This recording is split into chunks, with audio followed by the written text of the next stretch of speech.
Here's a question that might hit deeper than you expect. Who are you really?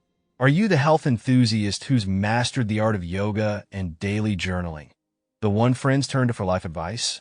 Or maybe you're the high-flying executive who broke family traditions to become the first with a formal education, now a living symbol of success? Are you the creative soul, the artist, the dreamer, the one chasing a vision that doesn't quite pay the bills yet, but could someday? Or perhaps you're the Bitcoin investor, the one who rode the wave early and is now seen as the financial prodigy in your circle.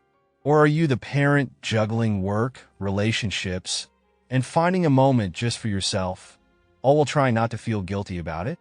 At some point, the life we live turns into the label we wear. We fit ourselves into neat little categories, surrounded by people who share similar stories. It becomes our comfort zone, our identity, and we cling to it because it's predictable and reassuring. But what happens when that identity crumbles? What do you do when the thing that defined you disappears? Greta Morgan knows that struggle. The singer-songwriter from Chicago had music in her veins from an early age. At just 15, she co-founded the band The Hush Sound, playing shows in local parks and recording songs that caught the ear of producer Brian Zaysky. Before she knew it, her talent drew the attention of Pete Wentz from Fall Out Boy, who signed the band to his label. Suddenly, they were playing stadiums, sharing the stage with their idols. By 2009, after the Hush Sound went on hiatus, Greta wasn't done.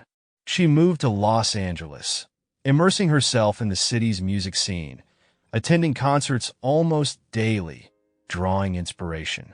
She later returned to Chicago and formed Gold Motel, a band whose music evoked warm nostalgia and sun-soaked memories.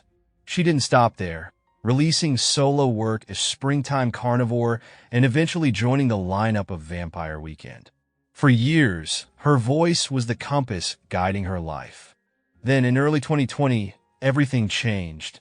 Following one last show before lockdown, Greta fell seriously ill with a high fever. There was no COVID testing available at the time, but she eventually recovered, only to find her voice had not.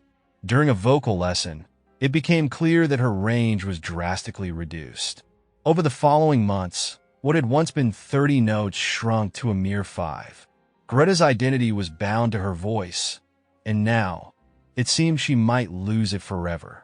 Months passed, filled with doctors' visits and misdiagnoses, until she finally saw a neurologist and an ENT specialist who identified her condition: spasmodic dysphonia, a neurological disorder that affects speech by causing the muscles involved in voice production to spasm uncontrollably.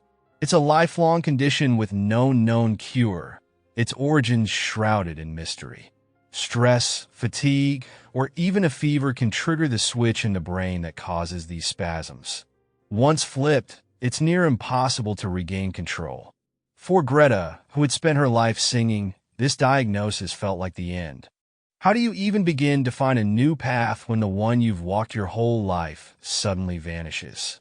She wandered through apple orchards in Vermont, swam in the icy waters of the Italian coast, retreating inward, peeling away the layers to understand if she had anything to offer beyond her voice.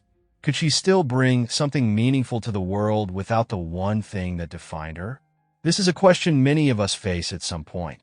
What do we do when the cornerstones of our identity, our talents, our roles, our achievements are stripped away? What do we offer to the world then? It's a daunting experience to lose what feels like the very essence of who you are, but it doesn't have to be the end. In fact, it can be the beginning of something deeper. To be unshakable, you need to know who you are at your core, beyond the labels.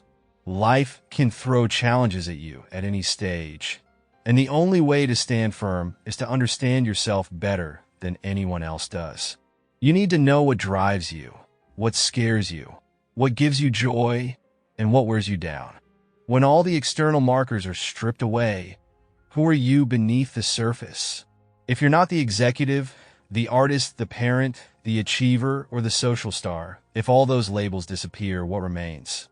To be truly unshakable, you must learn to find that answer. so that even when life takes away what you do, it can never take away who you are.